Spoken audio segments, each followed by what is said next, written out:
بسم اللہ الرحمن الرحیم۔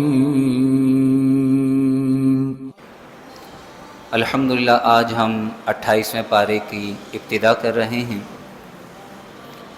28ویں پارے کا آغاز سورۃ المجادلہ سے ہوتا ہے۔ سورۃ المجادلہ مدنی سورت ہے، ہجرت کے بعد مدینۃ المنورہ میں اس کا نزول ہوا۔ اس میں 22 آیات ہیں اور 3 رکوع ہیں۔ قرآن پاک کی ترتیب کے اعتبار سے اس کا نمبر 58 ہے، 58۔ مجادلہ کہتے ہیں بحث اور تکرار کرنا، جھگڑا کرنا۔ اس سورہ مبارکہ میں حضرت خولہ رضی اللہ تعالی عنہ نے حضور علیہ الصلاۃ والسلام سے جو ناز اور انداز کے ساتھ بحث کی، جیسے کوئی غلام اپنے آقا سے کوئی بات منوانا چاہے تو بڑے ناز اور انداز کے ساتھ وہ بار بار اس سے عرض کرے، تو حضرت خولہ نے بھی حضور علیہ الصلاۃ والسلام سے اپنے شوہر کے بارے میں بحث و تکرار کی، لیکن ادب کے دائرے میں اس کا ذکر کیا گیا ہے۔ اسی وجہ سے اس سورہ مبارکہ کا نام مجادلہ ہے۔ اعوذ باللہ من الشیطان الرجیم، بسم اللہ الرحمن الرحیم۔ ارشاد فرمایا، قد سمع اللہ، بے شک اللہ نے سن لی، سمع سن لی، اللہ نے، قد بے شک، قد سمع اللہ بے شک اللہ نے سن لی، قول التی اس عورت کی بات، تجادلوک جو آپ سے بحث کر رہی ہے، فی زوجہا اپنے شوہر کے بارے میں۔ یہ کون ہیں؟ حضرت خولہ ہیں۔ زمانہ جاہلیت میں یہ ہوتا تھا کہ اگر کوئی شوہر اپنی بیوی کو اپنے اوپر حرام کرنا چاہتا تھا یا اسے طلاق دینا چاہتا تھا تو یوں کہہ دیتا، تو مجھ پر میری ماں کی پیٹھ کی مثل ہے، پشت کی مثل، اور ارادہ اس کا یہ ہوتا کہ جس طرح مجھ پر میری ماں کی پیٹھ حرام ہے، اس طرح تو بھی مجھ پر حرام ہے۔ پھر زمانہ جاہلیت میں اس عورت کو شوہر کے لیے حرام سمجھا جاتا اور یوں سمجھا جاتا جیسے اس کی ماں بن گئی ہے۔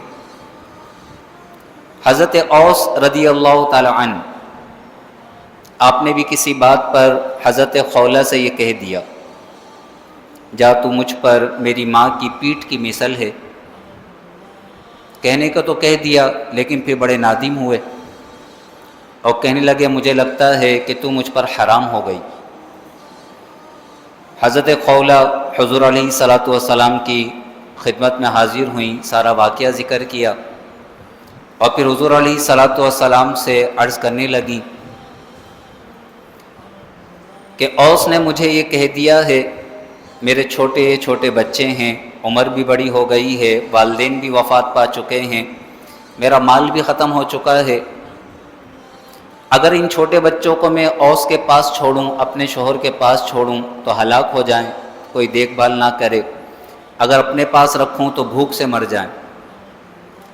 آپ اس بارے میں اللہ کی بارگاہ میں عرض کریں کہ کوئی نیا حکم نازل ہو جائے اور کسی طریقے سے ہمارے درمیان جدائی نہ ہو۔ حضور علیہ الصلاۃ والسلام نے فرمایا، اس بارے میں مجھ پر کوئی نیا حکم نہیں آیا، یعنی جو حکم چلا آ رہا ہے کہ اس طرح کہنے سے عورت کو طلاق ہو جاتی ہے، تجھے بھی طلاق ہو گئی، فرمایا مجھ پر کوئی نیا حکم نہیں آیا۔ تو بار بار حضور کی بارگاہ میں عرض کرنے لگی کہ آپ کچھ کریں، آپ کچھ کریں۔ جب حضور علیہ الصلاۃ والسلام کی طرف سے کوئی جواب نہ آیا تو پھر حضرت خولہ نے اپنا چہرہ مبارکہ آسمان کی طرف بلند کیا اور اللہ کی بارگاہ میں ڈائریکٹ عرض کرنے لگی کہ یا رب، تو میری محتاجی اور بے بسی اور میری لاچاری کی لاج رکھ لے اور اپنے حبیب پر کوئی ایسا حکم نازل فرما دے جس سے میری یہ مصیبت دور ہو جائے۔ اور بار بار اللہ کی بارگاہ میں عرض کرنے لگی، اللہ کی بارگاہ میں اپنی مصیبت کی شکایت کرنے لگی۔ تو حضرت عائشہ صدیقہ طیبہ طاہرہ رضی اللہ تعالی عنہا فرمانے لگیں کہ خاموش ہو جا، کیا تو دیکھتی نہیں ہے کہ رسول اللہ پر وحی نازل ہو رہی ہے؟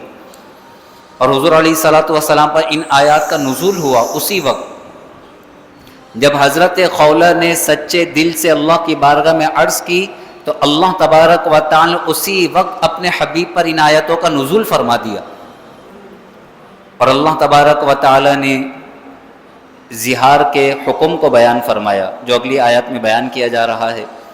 حضور علیہ الصلوۃ والسلام نے حضرت اوس کو بلایا اور پھر انہیں یہ حکم پڑھ کر سنایا، لیکن سورت کی ابتدا دیکھیں کتنے پیارے الفاظ ہیں، قد سمع اللہ، بے شک اللہ نے سن لی، قول التی تجادلک فی زوجہا، اس عورت کی بات جو آپ سے اپنے شوہر کے بارے میں بحث کر رہی تھی، اللہ نے سن لی۔